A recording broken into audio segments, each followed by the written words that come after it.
Hey, Hey, you know what day it is? it's Don't Worry Wednesday. But it's not Wednesday for you anymore, dude. That's right, it is Thursday. Thursday. Don't. Cats. Uh, th- th- I'll figure something out. Yeah, wow, we got like a full chat already. You guys look amazing. Tuesday. Wow, look at Close. you guys. Wow. Mm-hmm. I have college when I'm staying. Yozoa, you're amazing. You totally can sleep. Here, you know what? You could throw on your headphones and sleep with us in your ears, and then hope that you can digest that while you're sleeping. I don't think it actually works. But You'd be surprised at what your subconscious mind can pick up with while you're audio sleeping, while you're sleeping. Yes. that's true. It can quite pick up quite a bit. I've definitely had dreams influenced by my surroundings while sleeping. Mm-hmm. For Mm-hmm. sure. Yeah. Like when my alarm goes off, and I don't set an alarm all that often anymore, Oh. only when I have to, and then my alarm goes off, and then I'm like, but something's happening in my dream, and I just reach over and turn it off, and then I sleep anyway, Mm-hmm. you know? Yeah, great. Mm-hmm. So that was a big joke.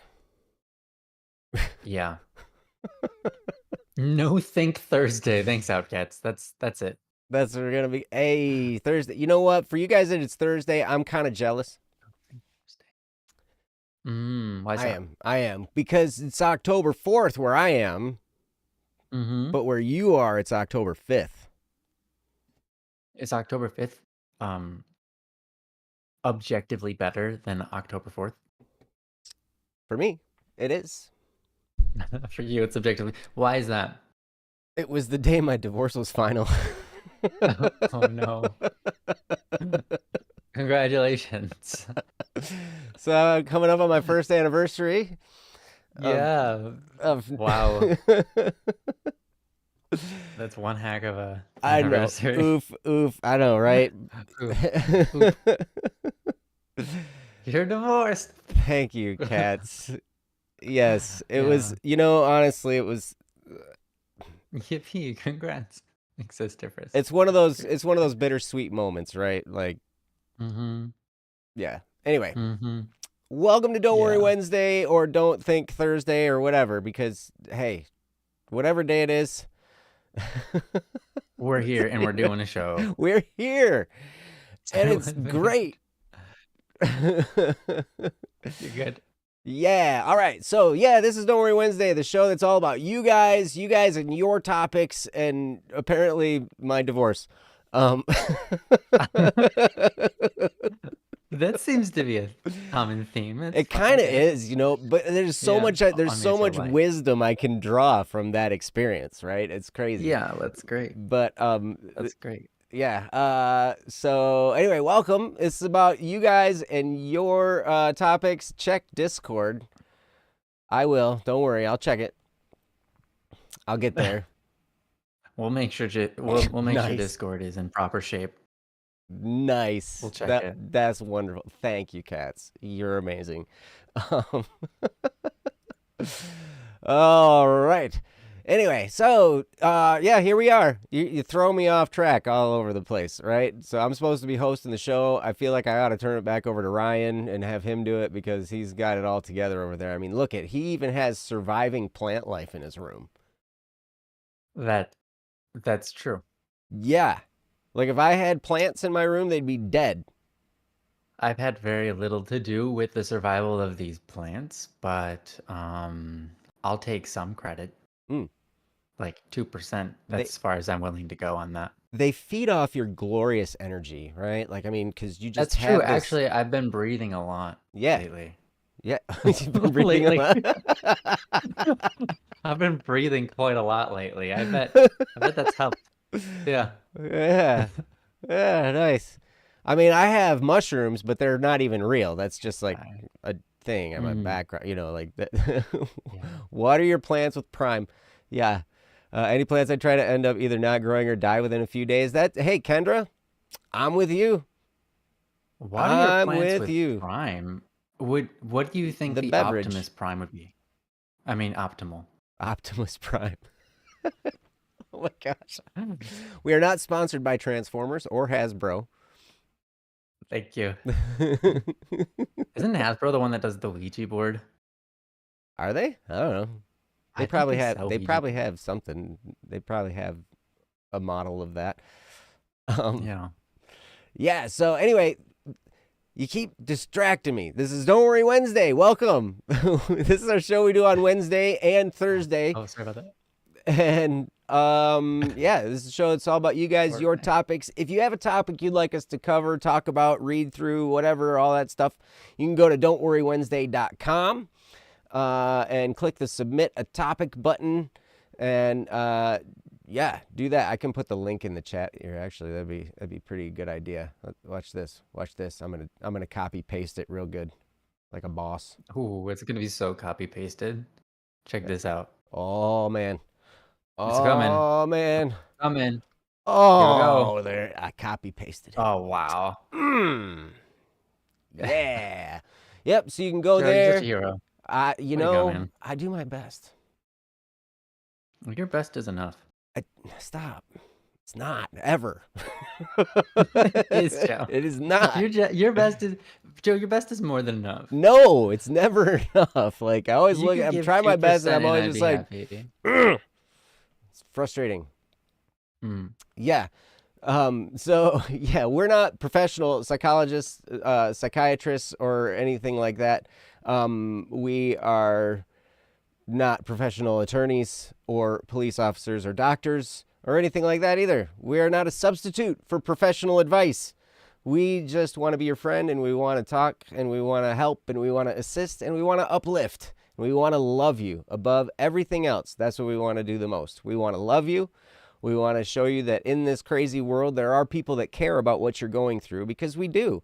Like anytime a topic comes across, like I have been heartbroken on this show so many times because of stuff that happens in people's lives, because we all go through stuff, right? Mhm. And it's incredible, because I guess that's the curse of being an empath, you know, like that's. Yep. I've been told that's a good quality. My therapist told me that's a good quality to be an empath, but most of the time it just hurts, right? Right? Mm-hmm. It's like, ugh. Baka, yes, life equals pain. It does, in a lot of ways. And there's a great song by Static P called A Reason for Suffering. I can plug that and say this show is sponsored by Static P. Mm-hmm. Fair. Yep. That's accurate, actually. Huh. It is. It is. And can you be in the friend zone? Yeah. Hey, the friend zone's not that bad of a place to be. That's right. It's actually a pretty great place to be. Sometimes you Probably the best prefer, place to be. sometimes it's preferable to be in the enemy zone. Okay. Fair. I agree. Because anything outside the friend zone is the enemy zone. That's not true. I have people that are not enemies. I have lots of people that are not enemies. Most people. I have most people in the world are not enemies. And they're not friends, you know? They're not, yeah, you know? So they're just like the ignorant zone or something. Like they don't know each other. They don't know anything about each other, right? So yeah. Mm-hmm. Yeah. Yeah. But, you know, it's easy to get into the friend zone. You just got to go be a friend. Mm. Right? That's true. You go and you smile and you say, hi. And you say, how's it going? Or whatever, you know? Mm-hmm. I make friends all the time whenever I go into a place and I talk to a cashier or I talk to somebody, you know, and I'll just be like, hey, how's it going? You know, blah, blah, blah, blah, blah. You guys having fun in here today? That's my classic line, you know, that I always open up things with. And it's so great because you either see them squirm back there because they're having a really crummy day and they're just like, and they give you this look. Or they laugh at you, and that's fun because they're like, ha, yeah, oh yeah. Always a great day here, man. Let me tell you. And then I'm like, man, I should quit my job and come work with you. Except I'm not quitting my job. I like my job. I like my Maybe job. some of your past jobs. Yeah. I quit all of those. Every Mm-hmm. past job that I've ever had, I quit, except for the ones I got fired from. You got fired? Yep, twice Oh, from the same job twice. by my And then the wife. third time you quit on your own will. Yes, Um, it was funny. I was working for my father-in-law's company, and my wife fired me mm. twice and rehired Oh, me right, twice. right. Okay, well, that's funny. I Cats, don't think, yeah, you would fire me. I'd never fire Joe. Spend enough time with this dude, and you would probably want to fire me. Just ask Ryan. He struggles with that on the daily, I'm sure. Except for now, we don't live near each other. Joe, that has no basis in reality. You're awesome. I love being around you, man. You kidding me? I love being around you too.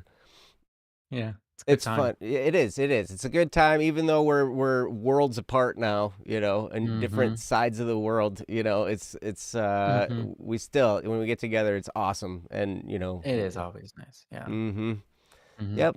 I don't Yeah, know. it's always great. I think we always try to do our best, at our jobs. And Hmm. I can accuse every single member at BSS of trying their best because I Hmm. think every single one of them does. That's awesome. So that's my accusation. You're trying your Okay. best again. Oh, well, I better stop. You better. I better. I'm gonna get punished by Joe. Joe's gonna get fired or whatever, something like that. Is that how that works? Yeah. Oh man, it's crazy. We worked so hard yesterday. Just sidebar. We had me and Kyle, Ryan's brother. We had this huge. We met for like 6 hours yesterday. Oh my gosh! Like Wow. 2 hours the first time, and then he had a meeting to go to at church, and then put the kids to bed and do all that kind of stuff and whatnot. And then we got back on a call, and we were on a call for another 4 hours. And we were Mm-hmm. going through like all these legal documents. Like I could be a lawyer by now because we had to read through all this stuff. It was crazy. And so we're like opting in and out of different things because we're now, BSS is now officially a publisher. We did it, guys. We did it. We became a We did publisher. it. So now we started off as just a couple musicians, and then we became a production team, and then we became a record label, and now we are a publisher, which Mm-hmm. is pretty cool. And that's probably where we're gonna stay, Now at least for a time. we might get into distribution, which Yeah. would, hey, like we want to be that one-stop shop for musicians, right? Where we can take you, we can coach you, we can help produce your stuff, we can distribute your stuff all around the world, and as a publisher, we can collect all the different types of royalties that are generally not available if you don't have a publisher. It's pretty wild. We looked and we saw how much money we were actually leaving on the table by not being a publisher, and we were like, Mm-hmm. be a good idea to do that because then we can serve our artists and musicians and everybody that we work with that much better. So yeah, Mm-hmm. it was an exciting day. Um, That's cool. but yeah, there was a lot of registering with different people and going over lots of legal paperwork and figuring things out, Mm. and it was nuts. But Well, good there's on you guys. You guys are awesome. Way to go. That's not an easy thing to do. thank you. It was, but that's the kind of stuff that makes me kind of come to life, like when I think about Mm. that, when I think about, okay, we're creating this company to do something because I don't know, we talked on, I think it was last week where I talked about, the upbringing I had as a musician and being told that as Mm-hmm. a musician, that's not a legitimate career and all this kind of stuff. Well, I want to flip that apple cart right over, kick it over, and, like mess up society by showing the Stomp world on that them apples. musicians can actually make a living making music. Like that's like the whole deal. I want to help musicians do that because Mm. it's been too long and I've heard it enough from all these stick in the mud people. Oh, you can't make music. Oh, it's not a real career. Oh, blah blah blah blah blah. And yeah, I'm gonna tip over their apple carts. It's my, Mm-hmm. mm-hmm. It's exciting. Good. Yeah. Anyway, but that's not what this is. Don't Worry Wednesday. This is just this is what we do on Wednesdays, and you guys get That's to be right. here. You guys get We to. sure do this on Wednesdays. We do, man. Sometimes we do it on Thursdays, depending on what part of the world. Well, that's why in the title of the show on the screen it says even if it's Thursday, right? Because we want That's right. we want to make sure. Yes, we've included that for some time now. Mm-hmm. Mm-hmm. Yep. I'm gonna come eat those. You can eat the dirty apples. Yeah. I was gonna Just don't put them back in the cart. Joe will get upset and knock them over again. Well, I thought about all these different, like, like you have all these little sayings, like tip over the apple cart, flip the money changers tables, kick the hornet's nest, all these kinds of different things. Like you could do all of the above in one swoop.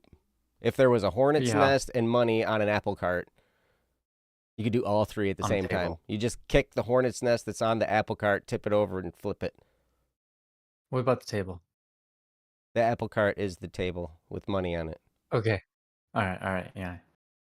Work. It checks out. Checks out, guys. Win, Joe. Another win for Joe. Yes. Yeah, another win for Joe. Someone's got the scoreboard. Put it down. Joe wins again. Oh my! All right. Great. Well, what did you say we do a show? I think that's a great idea. I think that's a great idea. You guys look great in the chat. Baka, I got to say, you are absolutely right. The language of legalese is very confusing. Sometimes it helps to have legal advice. And as a matter of fact, I thought about that and I'm like, man, lawyers write all that stuff. Like, that's their job. Mm-hmm. Like, oh, that job would stink. But they love it, man. They like it though. Well, the ones that love it. The lawyer that I hired for all my divorce stuff, absolutely, you could tell she was into her job, man. She was the right person because she was into it. And I was like, whoa. I don't know how you maintain your sanity, but whew, amazing. Anyway, all right. Well, Don't Worry Wednesday. We got some topics. Again, if you have a topic and you would like us to cover it, go to don'tworrywednesday.com, click the submit a topic button, fill out that form, and we'd be happy to do your topic. Or if you want to just drop it in the chat, you can totally do that too, and just let us know, hey, can we talk about this? And we'll pick it up and grab it from you. You can message us on Discord. I am at plebnub.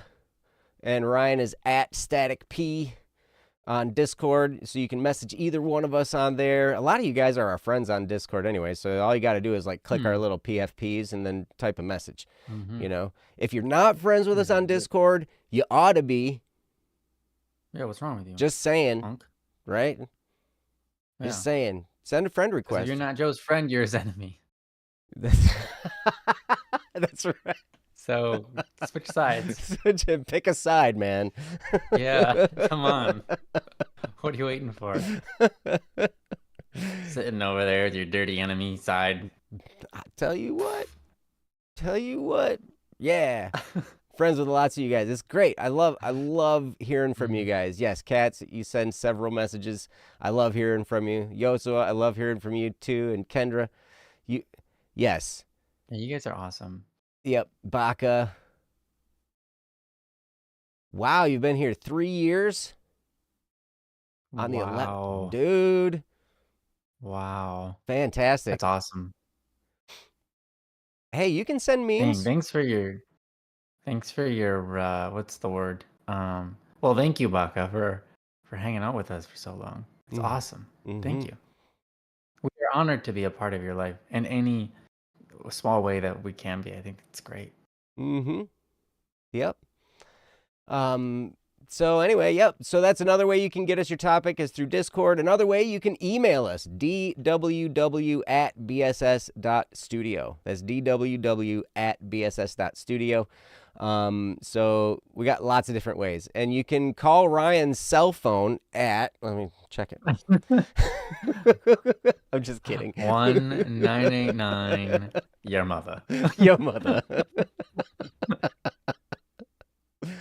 Wow. Because mine's 517, your mother. Like, how did. Yeah. Oh, Man, wow. we're so cool. Dang. 517 your mother. Wow. I love that. The last, how many digits is that? 1, 2, 3, 4, 5.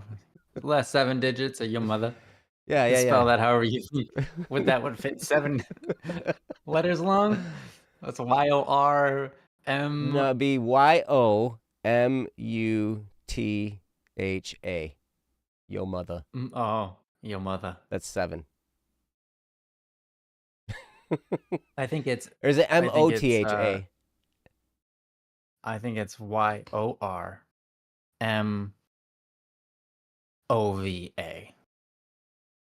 I got a friend request.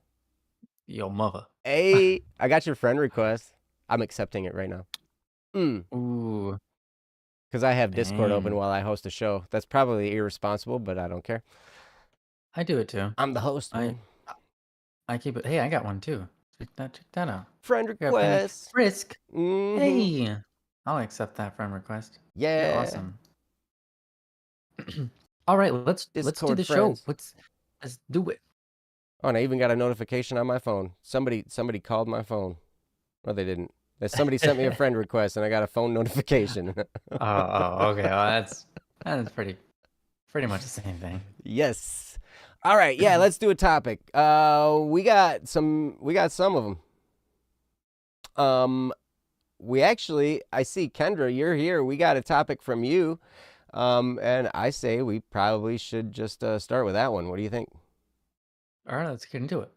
Is it good? Mm-hmm. That's good. All right. This is titled, hey, you sent a topic. Did you just send a topic just now, Yosua? Because if you Or did, did you send one? you've got a Hold few on. of them. Oh my gosh. We got one. Oh, we got one from Kawhi too. Kawhi, Yosua, we got some new ones. You guys, hey, Oh, you guys whoa. are so good at following instructions. Like we process these before the show, and then I get on here. I'm like, Mhm. go to don'tworrywednesday.com, and you guys did it. Man, amazing. Oh man, Kawhi, the way you wrote this. I love you. Oh man, I've never heard this phrase before, but I love it. Broco.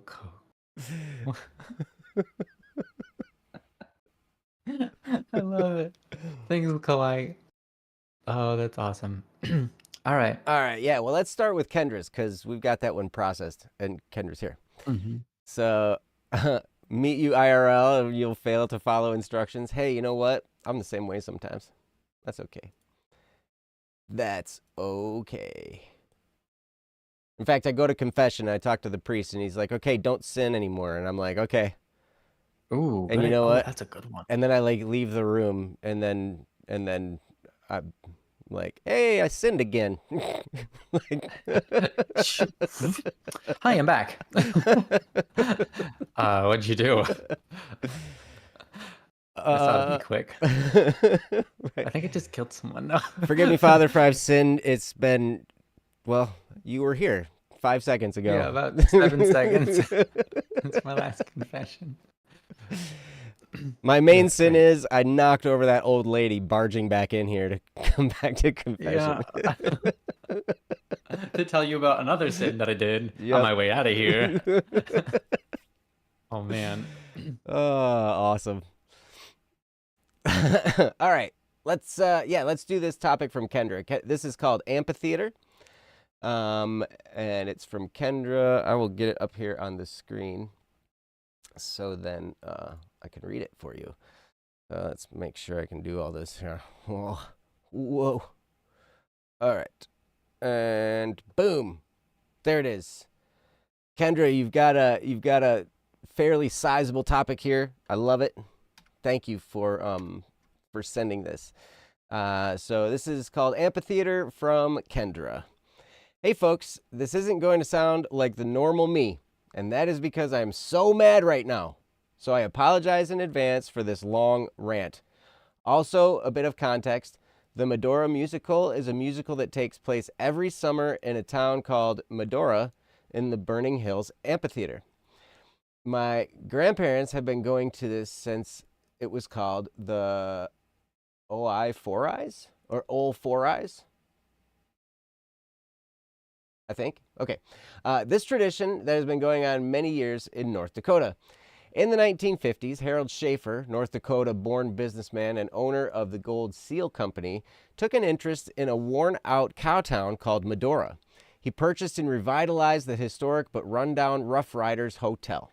He acquired an amphitheater built into the side of a butte and helped create the Medora musical.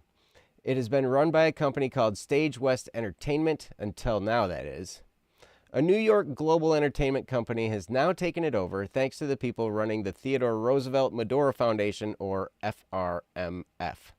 FRMF. On to my rant. I have always gone to the Medora musical since I was little, and it has always been fantastic because it has always been about the history of Medora and North Dakota, and everything is about the local talent. They have disrespected the people who made this show possible by saying, "We are bringing in a big shot New York entertainment company to take over because we want to bring it to the next level." We don't want the next level. We as North Dakotans will welcome change with open arms if it will be a good change. This is not a good change. This is bad. And it basically said that those involved in this year's musical, even though they signed a contract saying they will be doing it for about 2 years, that they will not be in next year's musical, but they can audition. This is utter bull. Medora Musical is said to be the best show in the West. Well, it is not going to be that. We don't want a Broadway show. We want simplicity. We want the history and old times feel of Medora, North Dakota. We don't need a modern production company from New York. The only reason they are doing this is for money. Bruh. We could barely afford the tickets the year before. It was almost $800 for tickets for about 15 people with a discount that my aunt was able to get. Next year, no one is going to be able to attend because those tickets are going to skyrocket because it's a big production company that's running it. Also, every comment that I have read from the article post has not had one positive thing to say about it. It used to be very affordable for families to be able to go. Now it costs just about an arm and a leg, and all they care about are the tourists. It has really started to become a commercial tourist destination, which is really sad. It was the locals they wanted to entertain, not tourists. That is how it started out. They recently built an elevator to take people who have physical disabilities down to their seats, but before that, they had golf carts to take people down, and they got rid of them. Like it was working just fine, and they put in an expensive elevator. I think they're just trying to make that money back, but it's like, why not do a fundraiser? The people here are very generous, like seriously. As many people say, if it's not broken, don't fix it. Medora Musical was not broken, so therefore, there's no reason to fix it. My family says this is probably the last year they are going to go to it, mostly because with how my grandpa's health is, we don't want to watch it if he isn't there. He hasn't missed a single show except for when the whole COVID debacle happened. Anyways, thank you for listening to this long rant of mine. I just needed to get this off my chest. Thanks again. God bless. Much love. Kendra. Thank you, Kendra. That is quite a rant. I hope I did your rant justice. I tried to say it in a ranty kind of way. Yeah, I was gonna say, Joe, I'm so glad you read this topic because the way you read it, it sounded like it was a rant. Oh, If good. I would have read it, I don't think I would have done that correctly. So great job. It's because I'm the angry person on this show. Yeah, I'm the mean that's one. fair. You're not mean. You're just angry. That's a difference. Oh, I'm mean. Oh, okay. Sorry. I guess I was just. I guess I was just wrong. Okay. I'm the mean one. You're the wrong one. Oh I'm yeah. No. kidding. I'm totally kidding. That's Oh funny. man. Well, Kendra, I am sorry because yeah, I've seen this happen before too. I've seen things kind of get bought out by large Hmm. corporate interests, and it just kind of seems to wreck things, or at Hmm. least I mean, it raises the prices, it commercializes things, and something that you had this that was rich with tradition kind of gets lost, and a lot of that homey feeling kind of gets lost along the way, and it gets really, I don't know, it gets kind of gross. I mean, I don't mind going to see a musical. I don't mind going to see a musical on tour. I don't mind going to see a Broadway musical. I've never seen a show on Broadway. I've never been to New York City, even actually. But I have seen touring shows from Broadway, like come to my area, and that's fine. But when you have something local like this, I can totally understand the frustration because all that rich tradition, it's like you don't want to lose that. That one of the whole reasons it's there is to kind of preserve the feel of the area that you're in. And when someone comes in and does this kind of shenanigans, it really can lose a lot of its the traditional feel of the whole thing. And Hmm. yeah, and I don't know, I'm sorry, I am really sorry to hear that it's been such a frustrating thing. I'm frustrated for you. um but yeah, I think you have every right to be angry. Hmm. I'm angry too. Just so as you know, I'm right here with you. Hmm. And yeah, I'm sorry. That stinks. But I'm gonna turn it over to Ryan and see what kinds of things Ryan has to say about this topic. Yeah, well, I mean, I get it. Um, definitely seen this happen. And the thing is, it's a business, and many businesses are in the business of making money, not in the business of doing something um necessarily like you start out with a business providing a service because that's how you make money. But there are many times where the money becomes the main thing and not the service. Mm-hmm. That happens for a lot of businesses. And that's something that I'm always, always conscious of for Black Static and Swerve. That's always Mm-hmm. something that I bring to the table very commonly whenever we're making any kind of decisions about stuff. I ask, you know, lots of questions because I want to make sure that whatever we're doing it for the right reasons, not for just for the sake of money. And the awesome thing is that a lot of us are right on board, and I don't even really have to ask those questions, but I do anyways because I get it. This is it's annoying. It's annoying, and it's just I mean, it's not great. It's not right. It's not helpful, and in the grand scheme. And so I get it, Kendra, and I apologize. Sorry you have to experience this. Especially with something that's like you know, your childhood, and a big part of your family. You know, Mm-hmm. an event that's every year that you've been going to since you were little, and I think that's awesome. And I'm sorry that they're ruining it for you. you know, Here's the thing though, like, and I don't mean to, be insensitive, but life moves on. These things happen. These Mm-hmm. things are expected to happen.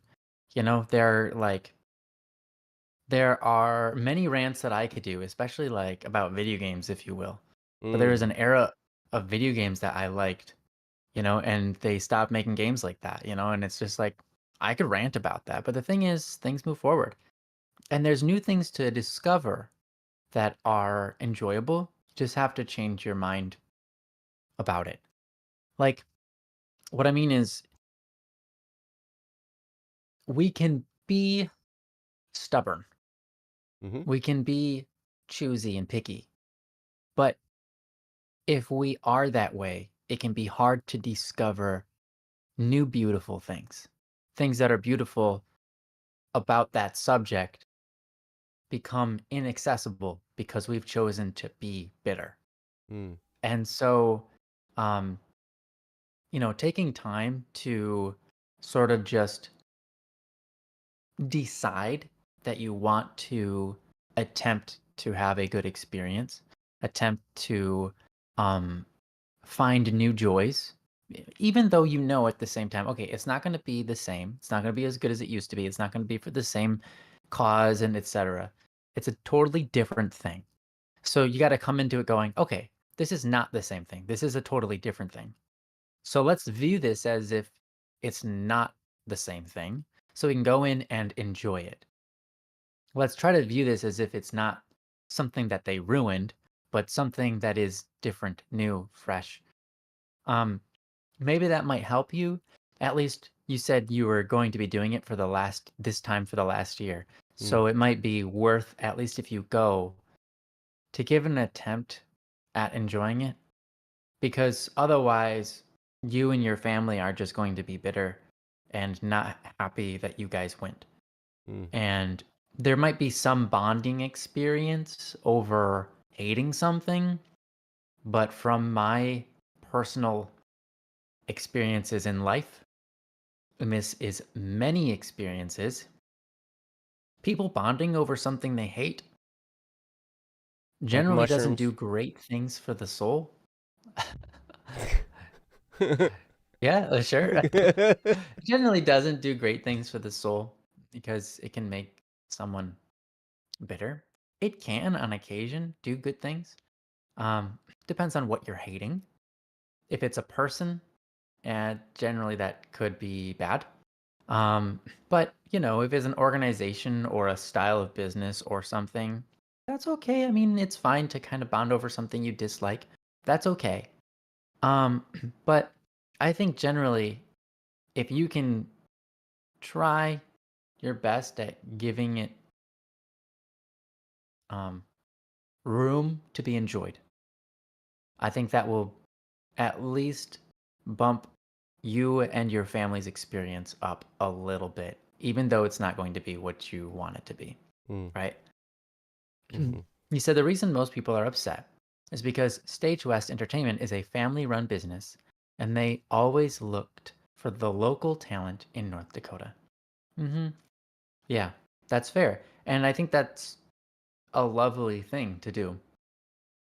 But if the business gets big enough that it can reach even further reaches, generally most businesses will try to do that because for them that's a huge stepping stone. It's like we used to be local, but now we're global. That's Mm. awesome, right? Or even just maybe not necessarily global, but bigger. We used to be in this one little town, and then we became big enough that we were actually in the near cities. And then we were Mm. big enough that we were all of North Dakota, which was awesome. And now we're so big that we also have people in New York or surrounding cities coming, or sorry, surrounding states coming. I Mhm. mean, every business is going to want to celebrate that and take up the opportunity to increase their size. Because here's the thing, whether or not people are local, people are people, Mm. and they're just as valuable as the local guys. Mhm. I get that there's pride and joy in celebrating the local people, but just because they're not local doesn't mean that they don't deserve a spotlight. Mm. Just because they're not local doesn't mean they don't deserve a chance at, performing somewhere. I get that it's a totally different feel, and that's not what it used to be about. But apparently now that is what they're about. They're about expanding. Mhm. So I think, I'm the kind of person that often plays devil's advocate, if you will. Sure. Um, I like to try to see perspectives from all angles. And that helps me internally digest and remove negative emotions that are Mm. going to limit my freedom, right? Because that's ultimately what's going to happen. All these negative emotions, they're going to limit my freedom Mm. to experience joy, to experience something new, to be willing to move forward, and live happily, right? And so to see things from every perspective and try to get a understanding and reason and so on and so forth really helps me a lot. And so sorry for playing devil's advocate a little bit here, but that's kind of how I do things in my own head. Mm. And so to recognize like, hey, these human beings are still human beings, even if they're not local. They're still valuable. They're still great. And if their performance is great, then awesome. I get wanting to support local talent because obviously there's a lot of good reasons for that. Local talent might not have as great of an opportunity as someone from New York, but that's not true either because there's a lot more people in New York that are fighting over positions. And so that can be very difficult to get seen in New York or whatever. But yeah, he said the company is coming. Sorry, the company coming in is from New York. There are a few people from New York that think that North Dakota is part of Canada. Wow, okay. And that we still fight Native Americans. Yep. I wish I was joking. I wish It, you were joking too, but that's that's hilariously ignorant. yep. Um, And wow. and Okay. New York isn't necessary. New York doesn't have a monopoly on ignorant people. Yeah, okay, fair There are enough. ignorant people everywhere. There are. Hmm. Even in New Yeah. York, Yep. apparently. Yes. Yeah. But Kendra also said, I do understand where you're coming from, Ryan. Yeah. Yeah. And I'm sorry you have to deal with ignorant people. But also you have to deal with your this this thing you've experienced in childhood being ruined. mm, I've definitely experienced that too, mhm, in different areas, and it sucks. And usually for me, when that happens, it's like, okay, it's just time for me to move on, and I'm just not going to participate in it anymore. Even if it's a bigger deal to more people, and like more people are showing up than ever. For me, I'm just like, I guess I don't really need it in my life.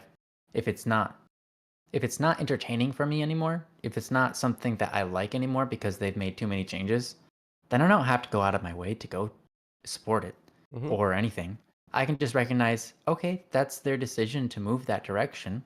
Just like it would be my decision to move any direction I wanted to if I owned a business or was, providing a service or whatever. And so I just have to recognize that it's like, hey, that's the decision they want to make. That's totally fair. I can also make my own decisions, and my decision is just to not go anymore because it's just not my thing anymore. mhm, It's not. It's not. It's not what I care about. So I don't have to go anymore. And so then at that point, it's just move on and take take from the experience. Everything in life has a time period and moves on at some mhm. point, right? That's very true. And you can look upon those things in the past and really enjoy them and be happy and filled with joy that you have to experience those things and learn about yourself and discover more about yourself through those things and through those memories, right? You don't have to go to a point where you're like, and then they destroyed it, then they spoiled it, then it all went wrong, and that's my core memory is that it's broken now. It's like you don't have to make that a core memory. You don't have to allow that to seep into you and decide for you whether your childhood was worth it or not, right? Or your experiences throughout your life in this field were worth it. Obviously they were worth it. And you can take a lot of rich experiences and joy from them and then leave it at that.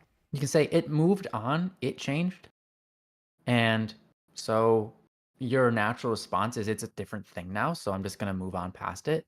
Mhm, If they change, if someone else creates the same thing or sorry, if someone else creates a version of what I like, then I'll go check that out. But eh, that that part of that little segment of my life, that little event that we would go to every year, that's over with now, and that's fine. And I'm just going to move on. Um, that's going to happen in life a lot. And so I think um, it's a good experience. It's a good experience. But anyhow, I think there's a lot you can draw out of it personally. Like, what kind of things you found valuable and to stick to those values yourself. That's always a good thing to do. Because when things go wrong, from our lens, from our perspectives, when things go wrong, it can be an opportunity to learn what's right Mm-hmm. and how to do what's right on our end. And so, or even possibly in some cases, how to fight what's wrong or how to prevent wrong from happening. So you can take this as one of those experiences. But Yeah. anyways, that's all I've got to say. I'm going to move it over to Joe. I'm interested in seeing what he's got to say. Well, I already did the rant, Yeah, and you I can did. You did a great job. yes, and I love your perspective, Ryan. Kendra does have a few more things in the chat here. Mm-hmm. Kendra says, "I'm more worried because I don't want them to use too much modern stuff. This last show, my mom said, was going back to the way she remembers it from when she was young, with the old soul country singers." And they did sing many modern songs, but they also sang the older songs that I absolutely loved and wished they would do more of. And they had just started to bring it back. And yeah, so I can definitely understand your frustration. I can definitely understand, the nostalgia and the feelings of, like, hey, this is something I held close to my heart and I really, really enjoyed it. And it was probably like a breath of fresh air when your mom was able to relive some of that stuff from when she was a kid as well. And that's glorious, right? But I Mm-hmm. love what Ryan was saying because it's true. Things always change and move on and grow, and like I don't think there's Mm-hmm. anything in this world that's ever stayed the same. And we can kind of make choices. Now here's the thing. It's fine to rant and it's fine to be upset and it's fine to, Mm-hmm. Mm-hmm. have these feelings and Absolutely. and sometimes when there's injustice happening, we need to get upset and we need to rant and we need to like stand up and speak out and stuff like that. And this might be one of those times. I mean, I don't have any experience with this musical. This is the first time I've ever heard of it, to be quite honest. When I read your topic, and but I can remember going and seeing a recurring circus that would come to town when I was a kid, you know, and then and I had a great time, you know, and I remember one of the adults that I was with said, "Oh yeah, it's not anywhere near as good as it used to be." And it kind of tinged my good time a little bit, Mm. you know, because of that, like, "Oh man, they used to do this and they used to do that and they used to blah blah blah blah blah." And I can think of all kinds of instances of how the way we used to do things was something great and then it changed and it got crummy, Mm. or less good, right? But it's not always less good. Sometimes it just appeals to different people differently, right? And that's why I love what Ryan was saying because, like it's not necessarily good or bad Mm-hmm. that something moves and changes, but we assign the label good or bad to it in our heads because of what Mm-hmm. we're experiencing, right? And so it's okay to be upset. Again, do not get me wrong. I am not trying to downplay that. I'm not trying to tell you you're wrong for being upset because, yes, when things change like this, especially with things that are rich with tradition and things, I can remember actually, I had a family member that was all about tradition and family stuff, right? But it's funny. The funny thing was, this family member would invent their own new traditions Mm. and call them traditions. It sounds familiar for some reason. Yeah, it's crazy. And I'm like, no, wait a second. You're talking about being all traditional and being strong with tradition, but here you are, you're like, I'm doing it the way I'm doing it, and this is my new tradition. Like, well, you just changed the tradition. Yeah. Can you actually say the new tradition? I, Do those words work together? I don't know. But that, That's funny. hey, that I remember having that experience, right? But it's just interesting to me because like we can stay. We Here's the thing. I love what Ryan was getting at right at the end, because one of the things they will never ever ever take from you, whether it's a New York entertainment company or some new technology that comes and swoops in or whatever, Mm. they will never be able to take away your memories and your fondness of whatever it was. I remember back in the day, there was just something about my first studio recording experience in a basement of some house in the middle of a city, Mm-hmm. because that's where a lot of like if you go. I didn't do this in Detroit, but that's how like Motown, all these Motown, that got huge recording, like sold all over the world, changed music all over the place. They were made in these run down, crummy houses in the hood of Detroit, where like some grandma would have like some kind of stew cooking on the stove, and the musicians would come in and sing, and like all this kind of stuff. And it's like there's this experience of you're in a home and you're in this wonderful spot, and it feels homey and you feel comfortable and you can perform and do all this kind of stuff, right? I remember being in this home recording studio, and it was recorded on reel-to-reel tape. Now, even at this time, like, digital recording was out by this time. I'm not that old. Mm-hmm. But this guy that's the equipment that he used. It was like 2 inches wide, 24 track, reel to reel tape. My first studio recording that I ever did. And there was all kinds of there was a feel to it that was different. There's a feel to the recording that was different. I can think of, there were traditionalists that when I told my story about being in the studio, they were like, "Oh yeah, man, I remember being in a single room with a single mic, and we all had a live recording, and we all had to play everything just right, and there was one microphone in the middle of the room, and they recorded it directly to this wax, Mm. template, so they could press vinyl out of it and all this kind of like it was, but that sounded better than the magnetic tape that I had recorded on. And they were all talking about, "Oh man, you should have been there for the good old days when we did it this way." And I was thinking, hey, I had a decent experience, that's cool. And now everything we do is digital, Mm-hmm. and it's great. And I love it, right? But it's just different. Nobody can take the memories I have. No one can take that experience away from me. That I was in that studio. And then 2 weeks later, I was helping the guy modify it, and we were hanging carpet on his walls, and we were like in this tiny enclosed space, and had all this gluing carpet to the walls in a tiny enclosed space.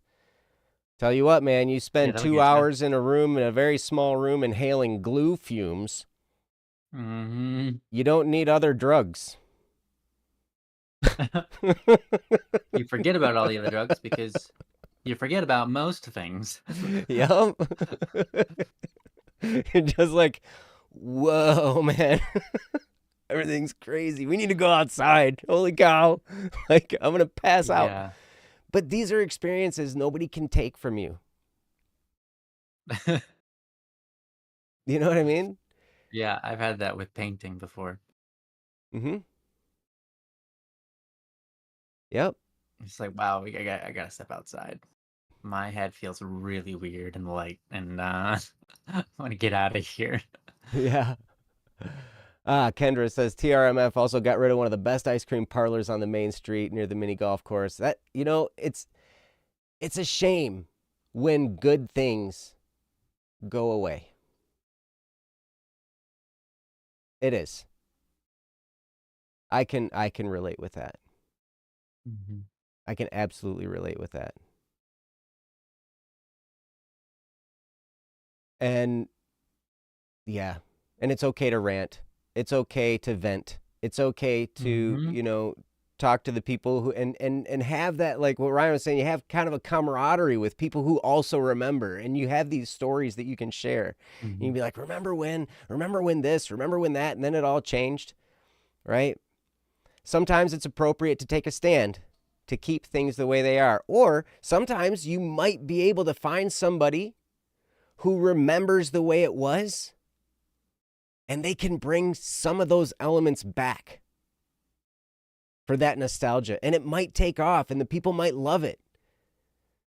You know, we have some Mm-hmm. small businesses in the town where I'm at where the people remember the way things were from their childhood.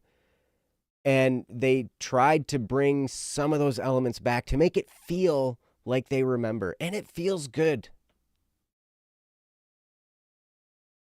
And so maybe those are some things. I mean, things that are rich with tradition. You can be an advocate. Maybe you can, find a way to, talk to people who have money available to invest that can then bring some of these things back.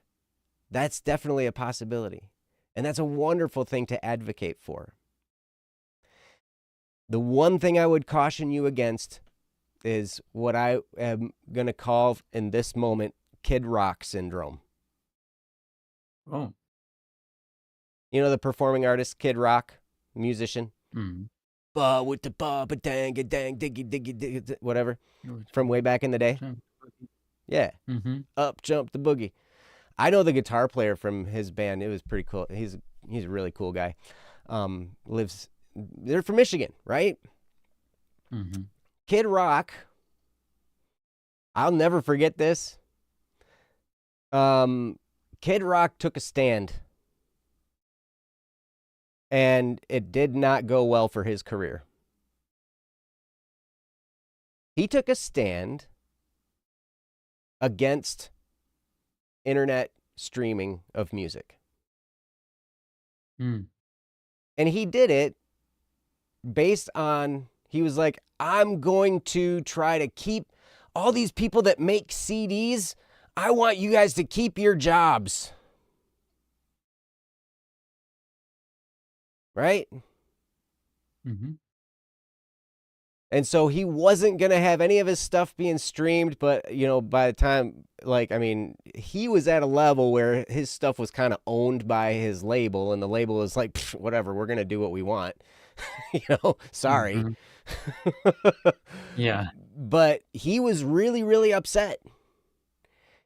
It's kind of like the people, I remember there was a presidential candidate that was going around and talking to film, like camera film manufacturing places, that was like, I'm going to make laws against digital cameras so you guys can keep your jobs at the film manufacturing plant. Mm. And we look at some of this stuff and we're like, that's just absurd, right? Mm. But the point I'm trying to make is I'm not trying to tell you that you're wrong to be upset here, but I'm trying to help you understand that things march on. The world moves forward. And sometimes we can stop it. Sometimes we can't. Sometimes we can take those memories, and as it marches on, we can remember how things were, and we can bring some of that back and re-offer it to the world. Be like, this is the way my grandma used to make it. This is the way that this used to be. This is the way, and who knows? Those are some great things to do. But anyway, Kendra, I'm sorry, because I know it stinks. I know it's hard to watch this kind of thing happen, especially when it's something that's near and dear to your heart like this. Mm-hmm. And I appreciate you taking the time to rant. And I understand your feelings. But I do also love what Ryan said, in the sense that don't let it affect the amount of freedom you have inside to feel joy, to feel peace, to still feel love. Don't let it fill you with bitterness to the point where it just turns you into a curmudgeon, right? Mm-hmm. Because there might be good elements of the way things are when they move forward. If there aren't, I can tell you that it will probably not succeed and it will fail. And then when all of that fails, somebody will remember the traditional ways of doing things and they will bring it back. I've watched that happen too, where they try to go a new route and everything, and it just like it totally flops and falls on its face and it does terribly. And then maybe it dies for a little while. But then somebody remembers and picks up, where it was before and reintroduces it. And the people Mm-hmm. remember and they remember the joy they felt. And, so who knows? You never know. And I can say there's a Static P song about that too. We never know where life might take us. We don't. Mm-hmm. So anyway, I don't know. That's about what I have. Ryan, did you have anything else? Yes. I don't have anything else. No. Thank you. Mm-hmm. Thanks for the topic, Kendra. And sorry that they're ruining this fun thing, but hey, Mm-hmm. hopefully we did this topic justice. Yeah. And yeah, you're free to rant. I get it. Absolutely. Absolutely. It's okay. Mm-hmm. Because it is frustrating when we see things change, especially when they do it all in the name of money. Oh yeah, for sure. When it's like, oh, well, we're trying to save some money, so we're going to change all this stuff. You know, one of the other things that just frustrates the living daylights out of me and my youngest son is the change they have in the requirements for when you can get out of a car seat in a car. Oh, yeah. You have to be in a car seat until you're a certain size, right? I mean, I was done being in car seats when I was in like first grade, you know? And I was sitting in the front Wow. seat, but I had to put like the shoulder strap behind my back Mm-hmm. because or else it would like strangle me or whatever, right? Mm-hmm. But now, like Yeah. my youngest son, now the height when you don't have to be in a booster seat anymore is 4'9". I know adults that aren't 4'9". Yeah. That seems silly. I'm like, are you Weird. kidding me? Yeah, that's a bit ridiculous. I remember when I was a kid and I got out of the booster seat, whatever, and then like maybe 2 years later, when I was 12 years old or something, I don't know. I think I don't remember how when I got out, but it was a long time ago. And then when I was 12, they put a new law in saying that basically I had to get back in the booster seat. And my mom was like, I don't even own a booster seat anymore. Don't Mm-hmm. even worry about it, Ryan. We're not gonna put you in a booster seat. Mm-hmm. Who cares? You're stinking 12 years old. Yeah. And I was like, yeah. It's wild. Yeah, it was a weight requirement, and I didn't weigh enough. Oh, okay. Yeah. Mm-hmm. Yep. Yeah, it was silly. It's pretty wild. But things march on, Mm-hmm. It's pretty interesting to see how things go. And the older I get, sometimes I just kind of chuckle and shake my head and be like, man, are you kidding me? They're going to try and shove that one down our throat now? Like, Mm-hmm. really? Yeah. Yep. But anyway, Kendra, thank you so much for the topic. Thank you. And I'm glad you're able to feel a little bit better. Yeah, me too. And Ronia, I like what you say there. Don't stay bitter. It is what it is. You're absolutely right. Sometimes things change and it just is what it is. And it's like, okay, one of the things I try to ask myself is I have the circle of concern and the circle of influence, right? The things I'm all concerned about here, and then there's the things that I can actually do something about over here. And I Mm-hmm. find I'm at the most peace when those circles overlap each other, right? when the things that I'm concerned about are also things that I can do something about. I find I'm the most frustrated when I'm all concerned about something that I can do absolutely nothing about. Yeah. That's a frustrating place to be. Mm-hmm. And sometimes I have to just remind myself, yeah, it is what it is. Mm-hmm. Yep. The local talent is singers. They sing in a group and tell the story of Medora in North Dakota. We are very proud to be Americans and North Dakotans, as you should be. As you should be. And just because somebody comes in and does this, it doesn't take away all your heritage. They Mm-hmm. aren't going to be able to snuff that all the way out. That's for sure. So, anyway, Kendra, you are Mm-hmm. awesome. Thank you so much for the topic. Thank you for letting us talk about it. Thank you for ranting to us. I like rants. I like ranting. Mm. Sometimes it feels good to rant. It really It does. it does. And sometimes you need to. Especially if someone can relate to you and, Mhm. and experience it with you and be like, yeah, no, yeah, Mhm. I agree. Yeah, to have someone that just like is on your side when you're ranting, it feels great. Mhm. Mhm. But hold on to those memories. Mm-hmm. And when you're a grandparent, you can be like you can frustrate your grandkids by saying, "Man, when I was your age," and start that Mm-hmm. story. And then you'd be like, "Oh, grandma or grandpa or whoever," like, Mm-hmm. Yeah. and you can watch them do that and watch them squirm. It'll be fun. Mm-hmm. Mm-hmm.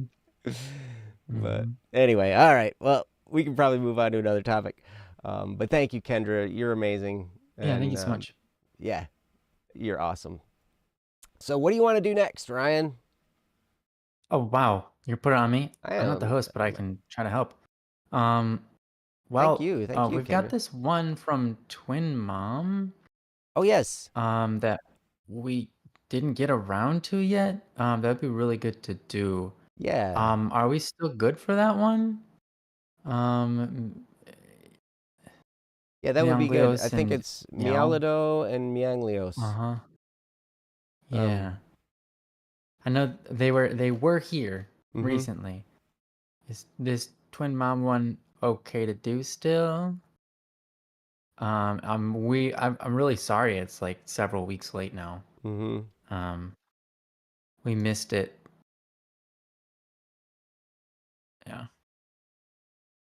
I just add. Oh, If and there's not, Mianglios. Yes, do it. yes, do it. Okay, All yay! Great, right. great. Okay, We're I feel gonna. bad that we didn't get to it sooner, but great. Yeah, we're gonna do it then. All right. Mm-hmm. So this is called Twin Mom, submitted by Twin Mom. Is that? Did I do Yeah, that? Did I do that wrong? Or I think did? that might have been What's that? what you did, but that's fine. All It's right. not. It doesn't work for the title, so I think it was just an accident. Oh, okay. All right. Eh, Cool. okay. Oh, this looks like it's about the top. It's about sleep Yeah. from Yeah. Twin Yeah. Mom. So, all right. Yep. I will get this up on the screen and then you guys can read along while I read it aloud. Uh, Thank uh, you. yes. Thank you very Thanks for much. your patience. Mm-hmm. Mm-hmm. All right. So this is from Twin Mom and it reads as follows. On the topic of sleep, what do you think contributes to some people not needing as much sleep to function and others really need a full amount? Hmm. And that is from Twin Mom. That man, Hmm. this is such a great question, and I'm a little bit scared of my answer, to be quite honest. I don't know what's necessarily going to come out. Oh. I've had various Hmm. sleep habits in my life. I've gone through different times where I've slept a long time. I've gone through times when I've slept very little. I've, experienced. Interestingly enough, I've experienced high productivity in both, and I've experienced depression in both. Hmm. Whether I was getting lots of sleep or very little Hmm. sleep, it's interesting. But what contributes to some people not needing as much sleep to function as others? It's really, really, man. I mean, I'll say the disclaimer again. I'm not a doctor. Neither is Ryan. We can talk Mm-hmm. about our own personal experiences a little bit, Mm-hmm. but I also know that generally speaking, they say somewhere between 6 to 8 hours of sleep per night Mm-hmm. is recommended. I do know for I do know for a fact that if you're trying to stay in shape, that getting at least 6 to 8 hours of sleep a night is definitely beneficial, because the less sleep you get, the more your body will produce cortisol, which is a stress hormone, and that causes you to not be able to be in shape. Like you will store fat, and you basically you won't be able to be in as good a shape. Um, you won't be able, this was like bodybuilders talking about this kind of stuff. You need to get 8 hours of sleep, or else you won't build muscle, and you will retain fat because of Mm-hmm. the levels of cortisol that your body produces when you don't sleep enough. Um, Also, I can tell you from my therapist's point of view, when I first started seeing my therapist, I was super depressed and anxious, and I was sleeping like 4.5 hours of sleep per night. And my therapist, one of the very first things she said was, okay, you need to get 7 hours of sleep in a 24-hour period. And there's no question about this in my mind. She's like, you have to do this if you want to get better. Now, if you don't want to get better, then do whatever you want, right? That's kind of how my therapist is like, like she's like, you don't have to take my advice. You don't have to get better either, right?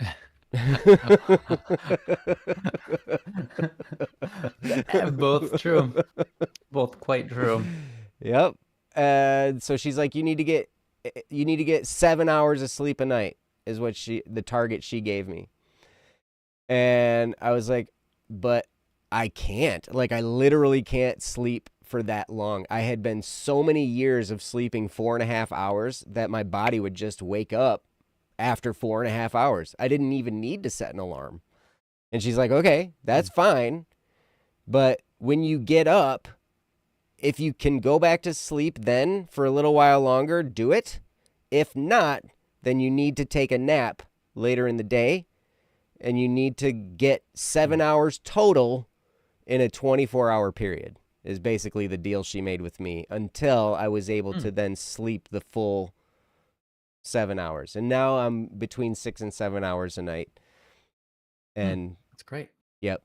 So anyway, but things that contribute to that, I think there are habits, I think stress levels, I think there's all kinds of things. Sometimes the problem is falling asleep, insomnia. I see that word in the chat somewhere. Mm-hmm. Insomnia is really, really tough. There are ways, if the problem is you are seeing somebody that's not getting enough sleep. While Ryan is talking, I'll dig up the link that my therapist sent me about ways to help yourself develop the habit of falling asleep. And there are things that you can do in order to kind of set yourself in motion to go to sleep, so you're not struggling with insomnia quite so much. Because sometimes that's the real struggle. Like, our brains are just racing, and we're sitting there lying awake in bed thinking. And that's one of the most frustrating things in the world, when you're just laying there, you're trying to sleep and you can't, right? Mm. So, but there are things that you can do in order to prepare yourself to fall asleep, so then it's a lot easier to fall asleep. But anyway, feel free to put some stuff in the chat, you guys. And if there's anything, any particular reason, any particular questions you had, feel free to throw it in the chat, and we'll address it. So, but right now, I'm going to turn it over to Ryan and let him speak. I've already talked too long. Yeah, I'll do my. Yeah, no, it's great. I appreciate you giving us this question, even though obviously we aren't doctors or anything like that. Mm-hmm. And I think it's important to say, I'm not a biologist or anything like that. I haven't studied this field. So when you ask, what do you think contributes? That's all I can really answer, is what I think might contribute. Um, or contribute is how I should have said that. Anyways, so I appreciate that you give us the amount of I guess trust in our uh, um, abilities to come up with good thoughts. But I give you what I think, and that's about the best I can do. Mm-hmm. So, uh, um, I think it's kind of interesting to note that people are very different from each other. Um, Even though when I say very different, I mean within a spectrum that isn't very large. Mm. For example, we all need to eat, but the amount that we need to eat is maybe not the same. And we all need to sleep, but the amount that we need to sleep is not all the same. So on and so forth. One thing that's interesting about eating, and this hopefully will connect with this sleeping thing. One thing that's interesting about eating is that we eat 3 times a day. And in the ancient world, like Empire, in the Roman Empire, it is said that they ate 1 time a day, just once a Mm. day. Mm-hmm. That's it. Um, and that was the norm. No one considered that being weird. No one considered that being like they were fasting or they were limiting themselves. They were just like, yeah, that's what we eat. We eat 1 time. That's how we eat. We just eat 1 time a day. And the same time period, the Jewish people, who were their neighbors, ate 2 times a day. So, okay, so um, that's kind of different as well, just 2 times a day. But I think a lot of us do that 2 times a day thing. Not very many of us eat 1 time a day. And then many years later, we're talking 1,000 some years later, it's the first time people started eating 3 times a day on a Mm. regular basis, and that became the norm. Eating 3 times a day becoming the norm was even like I think it was the year I don't quote me on this, but it was like at least 700 years, 700 AD, and if not 1000 like 200 AD. It was much later. I think it might have even been in the right after the Dark Ages. Either way, I don't remember exactly when it started, but my point is our understanding of how much we need to eat is not based in anything but experience. And we don't know how much we should eat every day. Mm. We don't know what's optimal. We only just do what is normal for our time. But the Romans got along just fine eating 1 time a day, right? So it makes you question, what is this about sleep then? Mm. We're told it's between 6 and 8, which is fair. Again, that's through experience and normality. There have been many articles, especially produced within the last 5 years, which you can look up online, which talk about sleep in the ancient world. And you will find that there have been many different styles. Um, there used to be um, in certain cultures, it was very common for insomniacs to be the night watchers. Mm. That's kind of And convenient. yeah, and they gave those people that role in society to watch over the community at night Mm-hmm. because they had a natural tendency to not need as much sleep and generally just be awake at night and be able to sleep during the day a little bit better after they were finally tired. And and generally those people got between 4 to 6 hours of sleep every day instead of the normal work that other people or normal amount of sleep that other people got. Now, again, in those societies, people would work differently based on that as well. So if you were an insomniac and you stayed up throughout the night and watched, generally your labor was less Mm. because you didn't get as much sleep. So people didn't expect you to go out on the fields and work the fields or do the hunting as much. So people appreciated insomniacs because they were the ones that watched over the night. And they weren't forced to be on the same schedule as everybody else. So it seemed that, based on this research that people have done, it seems as though it is in the nature of humans' genetics, if you will, to produce humans which are varying in amount of sleep that they need to function so that you can have people on multiple cycles to produce fruits in all ways. Mm. We live in an age now where we have light bulbs, which is really convenient. Mm-hmm. And so we can do work whatever time of day we need and whatever we want. And yet we still stick generally on a very strict um, time of business hour and so on. And that's fine. I think we see ourselves moving beyond that now. We see ourselves moving in a direction slowly where things are becoming more and more open um, at night. Not necessarily local restaurants and things like that, but just businesses in general, because everything is online now and you've got every kind of time zone to deal with and every kind of people from every kind of area in the world. Mm. And so with the dawn of the internet age and so on, it seems that there are more things that are no longer restricted by time. Mm. So we're in a very strange position we've never been in this world.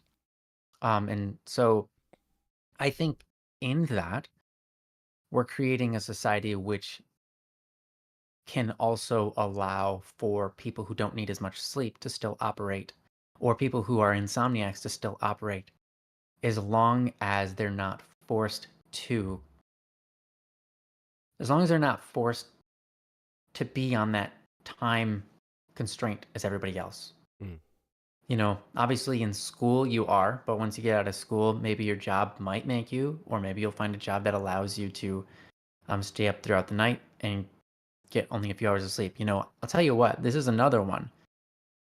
For me, probably one of the most I'm gonna again preface this with I'm not a doctor or biologist and this isn't a good study, but I'm going to tell you from my personal experience, I've been incredibly productive if you let me just stay awake for 30 hours straight Mm. and then go to bed for like 12, Mm-hmm. and then wake up and then just go at it for like another 30 something hours, you know? I remember there were times when I was up for like 36, going to bed for 14, getting up and doing 36 and then going to bed for 14. And I would do that every day, or actually every whatever, because it wasn't day cycles, but I would do that over and over and over. And it was funny because I just like some days I'd be getting up at dinner time, some days I'd be getting up at lunch, and then some days I'd be getting up at breakfast, and it was just kind of funny because it was Mm. just absolutely random. Um, I, my day wasn't on anybody else's schedule, but I was incredibly productive because I wasn't following the norms of 16 hours and 8 hours of Mm. sleep, 24-hour day cycles. I Mm-hmm. wasn't following 24-hour day cycles. I completely abandoned 24-hour day cycles and I went with however my body felt. I just went until my body felt like, okay, yeah, you're done. My brain was like, yeah, you can't do anymore. It's time for you to go to bed. And so then I would, right? And doing that produced the best results for me in at least one of the best results for productivity and just alertness and awareness and so on and so forth. Obviously, that's very different from the norm. So I don't know necessarily what contributes to the differences. Like that's an extreme difference, right? I don't know what contributes to that, but I think to some degree it's habit. To some degree it's genetics. And genetics more in the sense of I think we're all born to be different so that we can operate differently, so that we can support each other differently, Mm-hmm. right? Um, I think there's some degree of genetics in that. And then I think the last one would be normality. Where the normative thing, our bodies have the ability to create an internal clock, if you will. And our bodies also have the ability to disrupt that or destroy that internal clock. But I've known people who have such a strong internal clock that they cannot operate when they don't follow that internal clock perfectly. But Mm. that internal clock was entirely set up for them by following a strict regimen. If you don't follow that strict regimen, you won't have one, at least not one of that intensity. Mm-hmm. So part of it, of some people needing more sleep than others, is just out of what your body has experienced and lived through and learned to work with, Mm. right? And so our bodies are adaptive and they learn to work with what they have. You know, you can give them certain foods over and over and over, right? And your body will still survive. Even it's like, how did you survive? You didn't eat any of this nutrient. Like you literally had no protein in your diet for like 5 years. How are you alive? Mm. And it's like our bodies figure it out. They work with it and it becomes normal for them. And that at some point, our bodies are just like, okay, this is what we're working with, you know? And at some point also, eventually our bodies get to a point where they can't handle it anymore. And they're like, okay, I can no longer work with this. I've been deprived of this nutrient for, I've worked with it the best I could, but I've been deprived of it.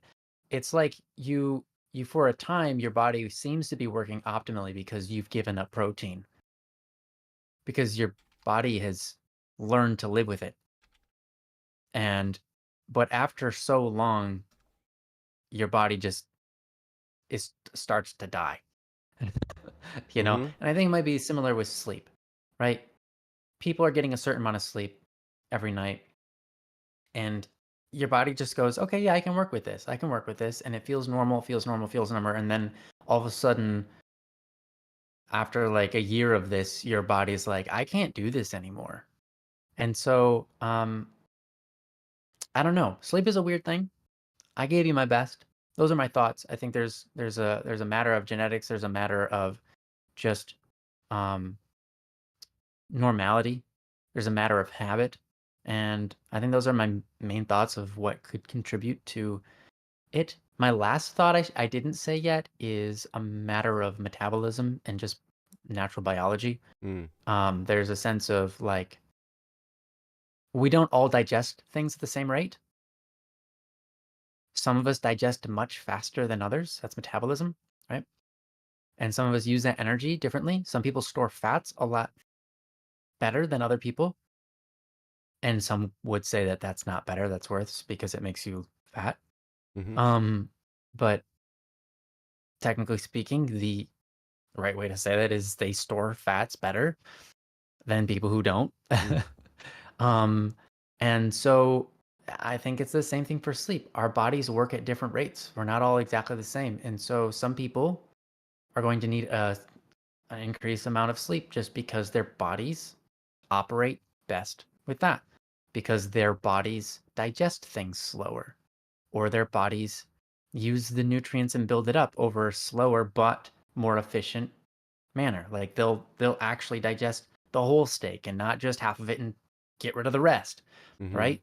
But when you eat a lot, there's a reason you feel tired.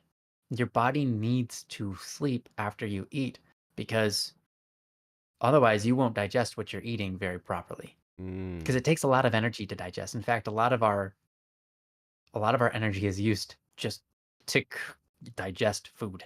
Mm. And it's like, doesn't food create energy? Well, it's mostly oxygen that creates energy.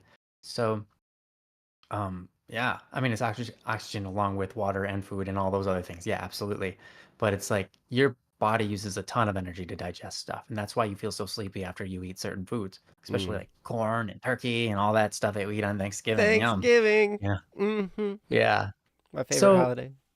I would say that partially one last contributing factor is our digestion rate. and the way our body processes the nutrients it receives might require that some people need a longer period of time to work through that digestion and nu- nutritional um, I don't know functionality. Mm-hmm. Attributing nutritional placements. Mm-hmm. Anyways, just takes their bodies longer, and so they need a little bit more long sleep. But yeah, that's what I got. That's what I got. All right, Joe, I'm gonna give it over to you. Okay. Thank you, Ryan. Your And mom I, was into anatomy, and so are you. So you yeah, got some well, experience here, yes, my maybe. mom's an anatomy and physiology professor, right? And so Yeah. she could tell you all about how the body works, but there this was never one of the topics that came up in the anatomy class or anything like that. Oh, bummer. Oh, Ronia, good night. And good night, Oh yeah. Kendra, Have a great night. if you're still here. There's a bunch of great stuff in the chat. We've got a lot of great people contributing in the chat, and this is great. So, uh, da, da, da, da, da, da, da. Yeah, Saule there's so much says when that I'm was inside in the chat. It's good. mm-hmm. Yep, it's Yeah. great. So there are people recommending if you have trouble getting to sleep, maybe take some melatonin. I've tried that. I always have. Oop! I just turned that to Ryan's face. Hey. Actually, you know what? I'll talk and show your face because you're the better All looking. right. Great. So yeah, I'll keep talking and this will work out great. Yeah. Okay, enough. You're gonna just make me Okay. laugh. I'm not gonna be able to say anything. All right. I'll um. be done. All right. All right. So yeah, I couldn't do melatonin because I had trouble getting up. Some people, some of these things are a matter of experimentation. Yeah, And melatonin did nothing for me. In fact, it just increased my insomnia. oh, really? Like a lot of, yeah, I'm that kind of person that if I drink NyQuil, I'll just stay awake Oh instead of go to yeah, bed. you're one of those Like percentage because 70% of the time. they say in the instructions on that they're like a certain percentage of the population may Yeah. experience like enhanced whatever like you might like Yeah. wake up and get like yeah Yeah, that's me like that's you 70% of the huh time. And then the other 30% I fall right to sleep. So it's just like I get mixed experiences. uh-huh Yeah, I drink valerian to wake up. Right, yeah, exactly. It's just these wait chemicals that they say like these put you to sleep. Sometimes they're just like, no, it's the opposite effect. right. I do also say, what is this? Ronia says, good night. Please have enough nutrition for the day. Stay away from sugar.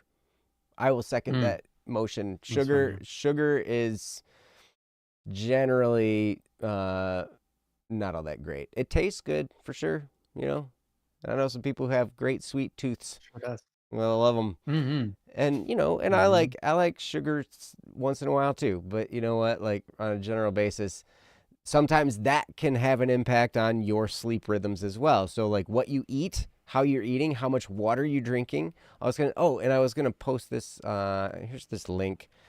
This was Oh yeah, actually water. Water's a big one. the very first text message I ever got from my therapist had that link in it. And Mm. she said, "It was nice meeting you today. Read the sleep section on this because there's a whole bunch of different things. It's got it's about self-care, stuff like that, exercise, light exposure, social support, and sleep hygiene." And she was like, "Yep, pay attention to the sleep one. That's the one you want to read." And so it was basically just how to help yourself fall asleep. If this is a struggle, because I know sometimes I'm a parent and twin mom, I can relate. If you have children that you want to encourage to sleep more, you might want a second opinion. Maybe they're having trouble sleeping. I don't know. Or sometimes maybe you're just looking for general information, and like I've been on both sides. But here's the thing: I will go along with what Meowlido is saying in here. As a teenager, 8 to 10 hours. Your body is growing, changing. There's all kinds of stuff when you're a teenager, and like all this kind of stuff. Mhm. And you need rest in order for your body to accomplish these changes, right? Yeah. And so that's They say why, as you grow older, you need less and less sleep. that's true. Now I've experimented a lot with different sleep patterns. And sometimes you just have to pay attention to yourself. You have to pay attention to how are you functioning? What are the reactions that you're having with certain amounts of sleep, whether it's a lot of sleep or a little sleep or whatever. And I can tell you I've run the gamut of a bunch of them. In fact, I was just thinking of this. When I was sleeping, I went through a time period where I tried, okay, I'm going to sleep 3 hours a night, which was a big mistake. Okay? I'm going to preface this with that. It was a mistake. That was not enough. I only made it like 2 weeks before weird stuff started happening, right? Mm-hmm. But I can remember, it was crazy. I can remember I was in this process, and maybe I had gotten back up to 4.5 hours of sleep. But every morning when I woke up, the first thing I would do, I'd be like half asleep, and I'd be like, ugh, and I get out and I get this big old cup, and I'd put like they had these instant breakfast like powdered packet things, and I'd put one of those in, and I'd put some milk in, and I didn't have time to make coffee because I was working like a ton, and so I'd just like scoop like 3 spoonfuls of instant coffee in the cold milk, and then I'd like stir it all up, and like I'd put all this stuff in this like shake thing, and then I had this little emulsifier thing, and mix it all up, so I had coffee, chocolate, milk, all this stuff, and I just slam it. That was like first thing in the morning every day when I half asleep, and then like 10 minutes later, I'm like, yeah, man, it's good. We're gonna go for the day. It's gonna be great. I remember doing this. Like I got up, and it's the same routine, right? I got up, and I was like, okay. I'd set my alarm, and I was like, okay, I'm getting up. I need to be up at 5 because I got to be on the road by 5:30. And it was like, it was probably like 1 or 2 in the morning when I went to bed. I'm like, I'm setting my alarm for 5, and I got to be on the road at 5:30 because I got to go across the state, and I got to do all this stuff, right? Blah, blah, blah, blah, blah. And so, but I had drank a bunch of water before I went to bed. And I got up, and I was like, oh, no, I have to sleep. And I like made the thing, and I'm like, my eyes are half closed, and I'm like, and I make make the chocolate, the coffee, and everything, mix it up. And then I slammed it, and I looked over at the clock, and it was 2:30 in the morning.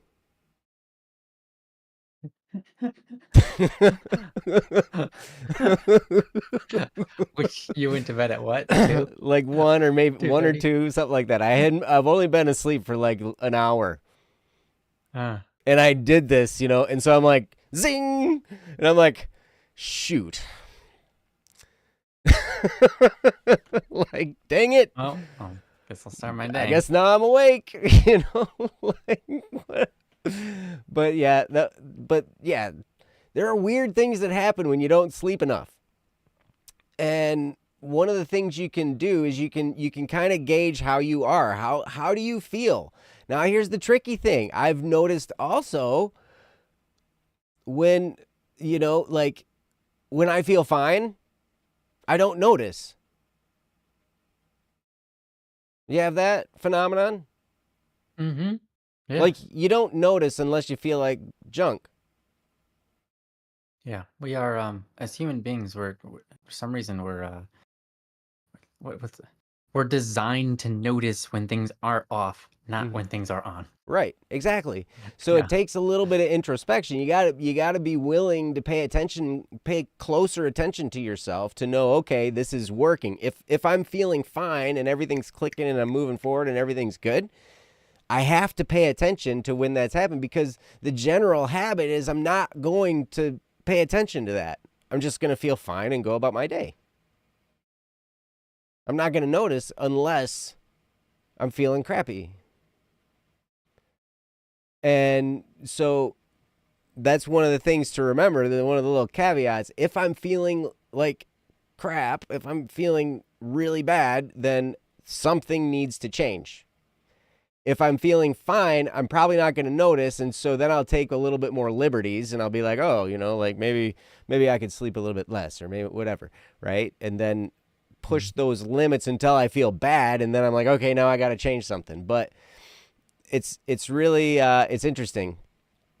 Now, as I said, sleep debt is real. Yes, it is true. Years ago, I tried sleep deprivation to be more productive. It didn't work. I'm with you. I did that too. Yep. Tried to, I'm like, I can get so much more done if I don't have to sleep. Mm-hmm. But the problem is that time when you're awake, you're less productive. Right? Mm. So pay attention. Pay attention. If you find yourself getting sick a lot, maybe you need more sleep. And you need to pay attention to how much water you're drinking, what kinds of foods are you eating, and how much sleep are you getting. In that link that I sent there from, I think it was from Kentucky University, they had a bunch of ways for you to wind yourself down to sleep. And they say having a regular schedule is the best way for you to get a consistent amount of sleep. Now, what Ryan was talking about is incredible, about staying up for 30 hours and getting a whole bunch of work done and then sleeping for 12. I also know doctors who do the same thing. They're usually surgeons that do like major surgeries. I talked to a guy who was a heart surgeon, and he's like, oh yeah, I had this surgery that was 22 hours long. Wow. I was like, whoa, like, and so they kind of have to train themselves to do that. Soldiers, I also know, will have to do the same thing, where they will do that in training, where they're like, okay, we're going to be up for 36 hours and we're going to march and we're going to be out there. We're going to have our stuff, and because they might be in a situation where that's required of them, where they can't sleep because they have to keep moving, because they have to keep going, right? In the general day-to-day living of our lives, that's usually not necessary. And so sometimes it's an experiment. And each one of us, like Ryan was saying, we're all built a little bit different. But you can start with the 6 to 8 hours of sleep for an adult, 8 to 10 hours of sleep for a teenager or a kid or whatever, right? Somebody whose body is growing still probably needs more sleep. And I don't know, you can find your spot by testing.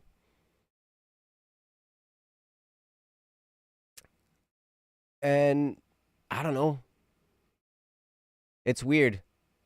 I noticed that, so my kids come over every other weekend, and sometimes we stay up a little bit late. And then when I get a text message on Monday morning from their mom saying, yep, so he stayed home from school because he's sick, a little light bulb goes off in my head. Maybe we need to go to bed earlier, right? Because, hey, maybe this is bad parenting. I don't know. I've never been accused of being an awesome parent. But it's... Yeah, you have. I have? Yeah, I've accused you of that. You've I accused said that me of you're an that? awesome parent. Because you care about what your kids like. I mean, yeah, I Makes you do. awesome. Well, and I care about my kids in general, right? But, Yeah. but I get limited time with them. And so we stay up a little bit later, and it's like, okay, because we want to spend that time together, and we talk and play and do all kinds of stuff, right? But now I know it's like, okay, that was too late because he got sick. And so maybe we need to get a little bit more sleep. And so that's easy to, talk to and say, okay, remember last time when you were sick Monday and Tuesday from going to school? Well, we can't repeat that. So let's go to bed a little bit earlier. Okay. So anyway, yeah, this is a really good question, Twin Mom. I hope I'm not just talking around it, because honestly, I don't know the real answer to what Mm-hmm. contributes. I've seen a lot in the chat. Genetics is one, habit is another. Um, our circadian rhythms, stuff we eat, different things we consume, stimulants or not, or whatever, all these things can contribute. I've noticed that when I'm fasting, I have a harder time falling asleep. I have noticed that. Mm-hmm. So Makes sense. when I'm not eating food, it's harder for me to fall asleep. When I and so then sometimes if I'm having a really hard time sleeping, I'll think to myself, okay, did I eat anything? And if it depends on how strict I am being with my fast. I don't usually go super strict with my fasts anymore. So if I'm having trouble falling asleep, I'll be like, okay, maybe I need to have like a small bowl of rice or something. Just something to put in my stomach to just kind of settle me down a little bit, or maybe a glass of milk because that's got proteins and fats and stuff in it. And Yeah, it really helps for babies, by the way, too. Obviously, when mom had them before, you know that if you feed your child, they go to sleep. mm-hmm, yep, it's Yeah, true. better, anyways. Yep. So I don't know. I think a lot of these things can play into it. Kawhi, even if you're not genetically gifted to sleep less, there's room for making quality over quantity. 5 hours is perfectly fine to function. 3 hours is stretching it. Yeah. And there is truth in that. I lived for years on 4.5 hours of sleep. How many years, Ryan? I don't know, but it was many. It was several years. I mean, we were doing a lot with BSS, and I Mm. was also working full time in my inspections Yep. business, and so there was a lot of stuff going on. We Yeah. did the Kickstarter campaign for Criminal Idol for all that. Like Mm-hmm. there was a lot of stuff going on, and that whole time I was sleeping 4.5 hours of sleep like clockwork, Mm-hmm. right? And eventually, I don't think that was necessarily the thing that put me over into depression. I think, there was the impending divorce and all that kind of stuff that kind of Yeah, contributed. there's a lot of going on. Yeah. Yeah. But that then became a factor that helped me get better was when I started sleeping more. It strengthened me mentally to be able to handle this stuff better, right? So if you are going through stuff that's incredibly stressful, that can be another factor. Maybe you need more sleep.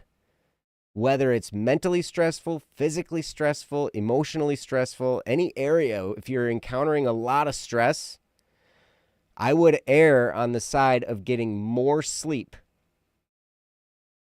because you will be able to handle it better. Your body will be able to rest, recharge, and then come back fresh. But have you ever experienced the phenomenon like of sleeping too much? Oh yeah, lots of days. And you get I up hate that one. and then like the whole day you're groggy and feel Yeah. useless? Yeah. You ever have that happen? Oh yeah, plenty. I hate that. Yeah. That's the worst one. I'd Yeah. rather not get enough sleep than get too much sleep, personally, in my experiences. I agree. Although growing From up being an productivity insomniac, standpoint. oh yeah, from productivity, yeah, for sure. From mental health, I'm not sure, but productivity, yeah, absolutely. But being an insomniac growing up, where I was used to just like, all right, my mom's like, okay, it's bedtime, so I go to bed, and we're supposed to get like, I'd go to, we go to bed at like 8 o'clock at night, and I just stay there awake, Hmm. for like hours until like In your bed, like laying awake. one. Yeah, yeah. So it's like 8 o'clock. We had to go to bed super early, it felt like. And then 9, 10, 11, 12, 1, 2. Oh, you're finally asleep. And Mm-hmm. then, all right, sometimes like 3, 4 o'clock in the morning, I'd finally fall asleep. And then I'd wake up, like, 6, 7 a.m. And it's just like, I got so used to growing up not getting enough sleep that I learned to rest well. Mm. Like, I learned that you don't necessarily need all the sleep, You just need to be able to lay there, um, and rest at least. I So see. even if you're in a position where you're like, I'm not gonna get very much sleep tonight, or if you're an insomniac, or if whatever, for whatever reason, if you're not getting enough sleep, at least put in a good effort, like 2 hours of rest time where you're Mm, not doing anything and except for laying there. Not not not fiddling on your phone or working on, like a book or something, just lay there. Even mm-hmm, if your mind is wandering, it's still adequate. It's not the same thing as sleep, but it's still adequate and gets you through mm, a lot better than foregoing that entirely or being upset that you can't sleep, so on and so forth. mm-hmm. It's still helpful. Gotcha. I see Meowlido, I just saw this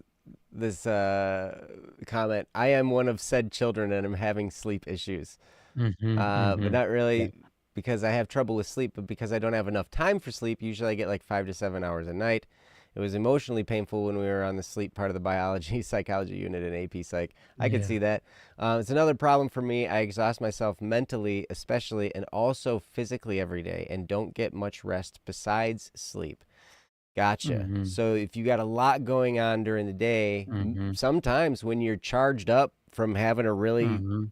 like you're still going like mentally you're just like and like now it's time for Yeah. bed and it's like I'm trying to run myself into the brick wall of sleep of fall asleep time but I'm still Mhm. charged, right? Yeah. You know what helps me a lot in that case is just prayer. Mm. I know that Mielado, I know you're not necessarily a prayerful person because I don't think that you're Christian or any religion, but I don't know. But anyways, either way, regardless, I find that when I enter prayer, because my mind might be running like mad, like crazy, like thinking about this, thinking about that, trying to plan, trying to calculate, etc. Then I go into prayer and it slows it down. And ultimately, there are many times where I was like, especially growing up as a kid, as long as I prayed, I would fall asleep. But if I didn't pray, I wouldn't. Mm. And so I started praying every night, and it made a big difference in my sleep.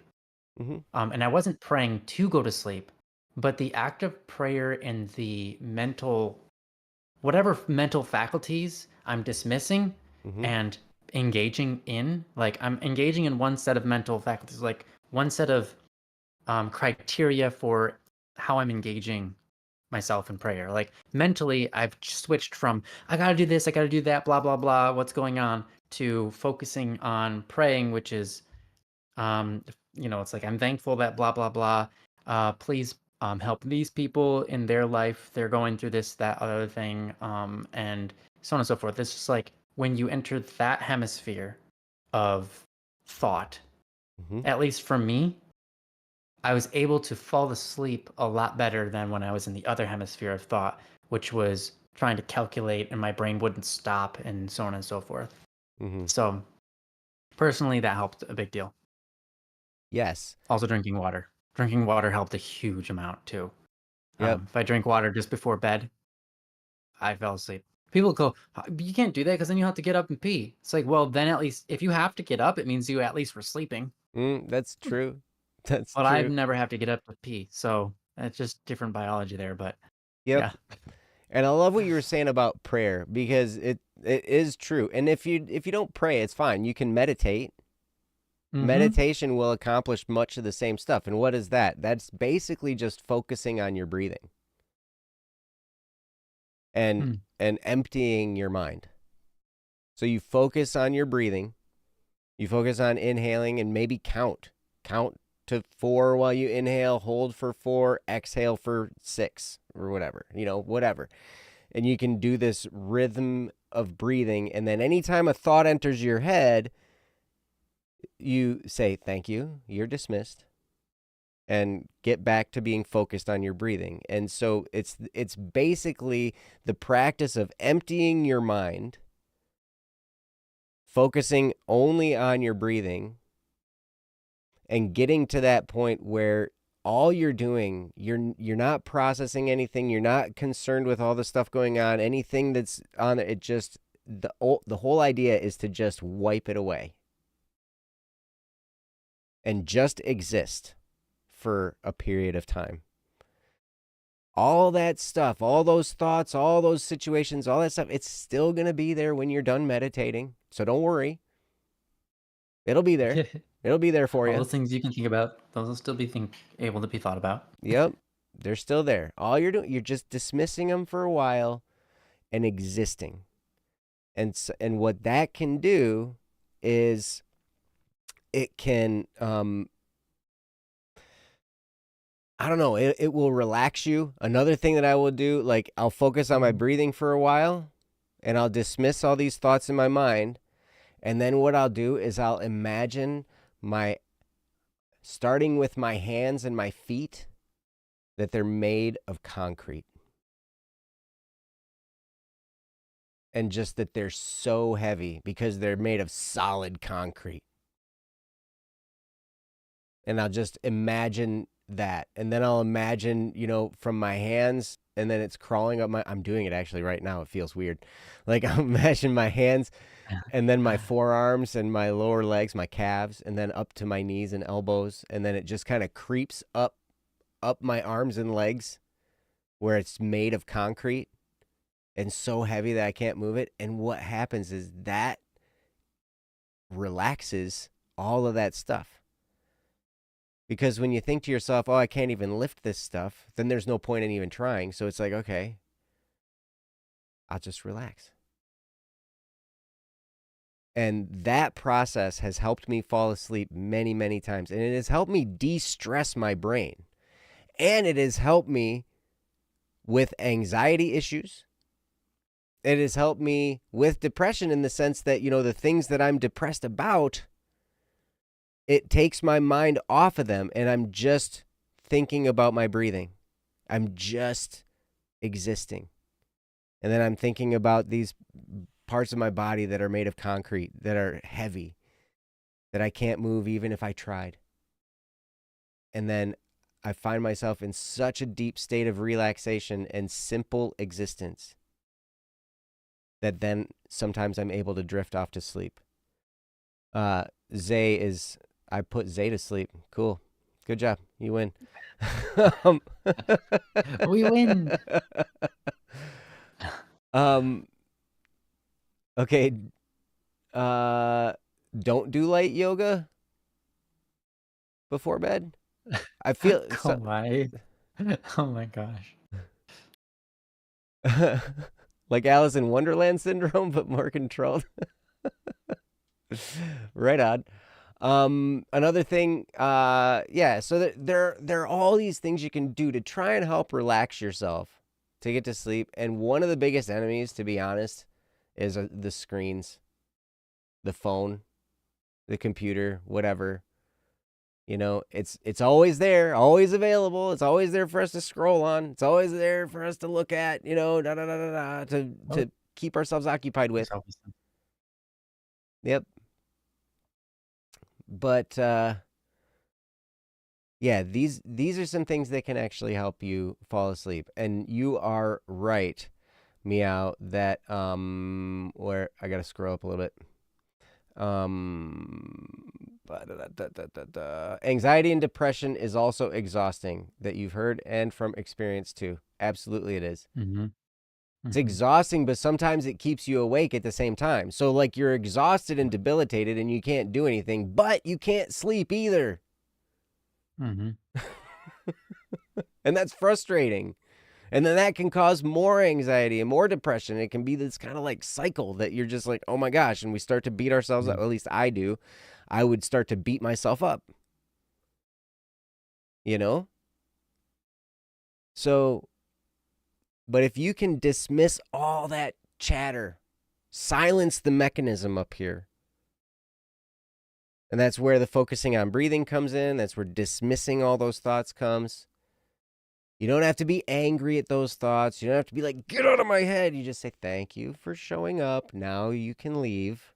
Okay, you're dismissed now. I'll pick you up later when I'm ready. because they'll be there, right? Mm-hmm.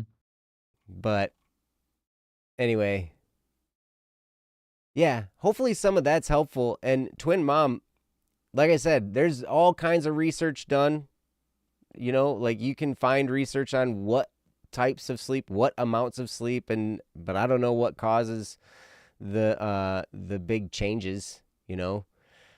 But habit, genetics, you know, some of those things that were said in the chat, some of the things that Ryan talked about too. Oh, Mianglios.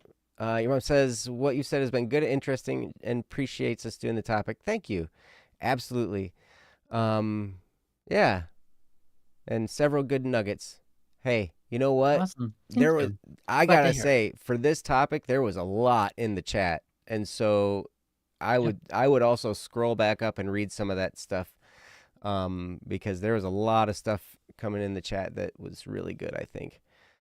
Um, but yep, sleep is one of those crazy things. You know what? That's one of the things I was talking to. I was talking to Jono the other day, and I was like, you know what?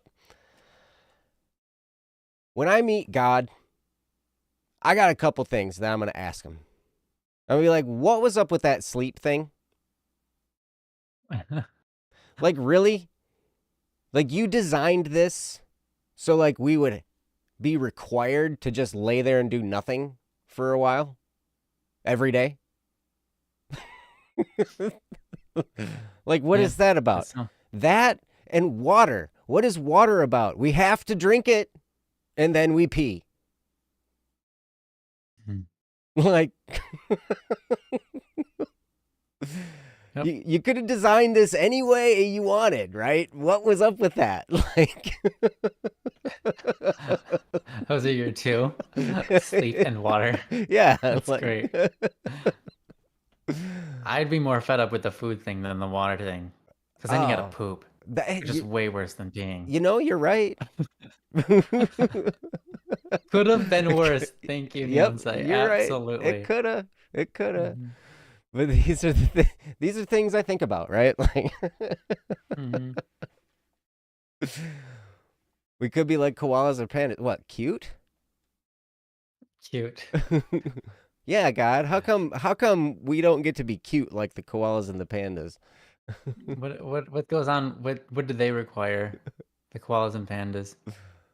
Hey, see you All right, later, have a good night, Saule. Saule.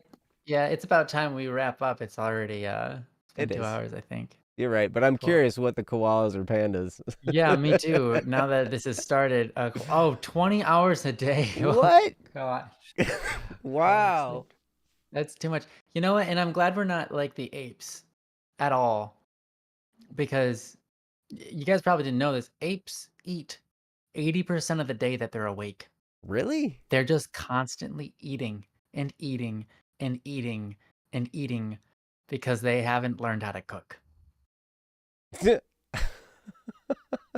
And so they That's have it, to huh? eat for 80% of the day. In order to get the It's nutrition? horrible. Because if they could cook, it In order to would. get the nutrition. Wow. Yeah. Yeah. That's interesting. Well, what about cows? They got Yeah. the four stomach thing going on, and I know. then they And they barf it up never and stop chew on eating. it again.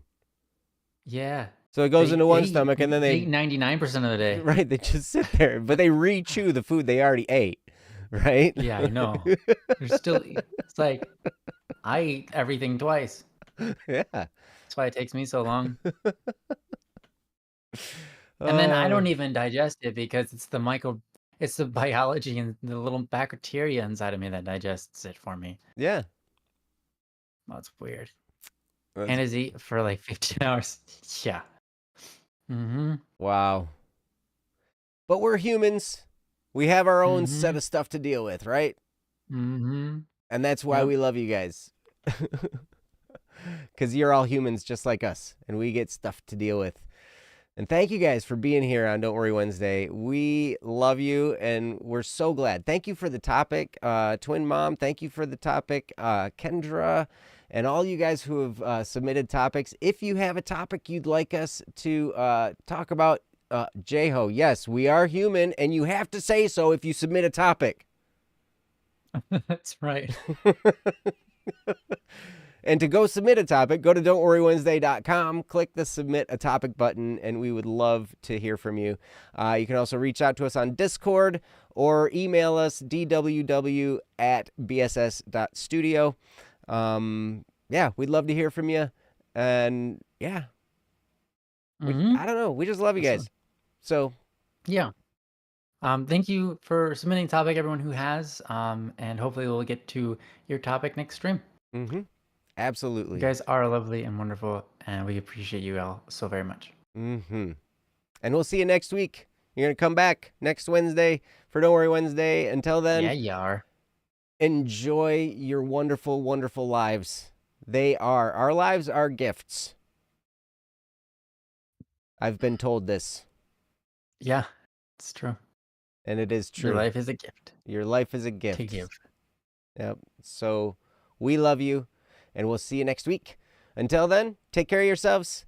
We'll talk to you later. Bye-bye. Bye-bye. Peace.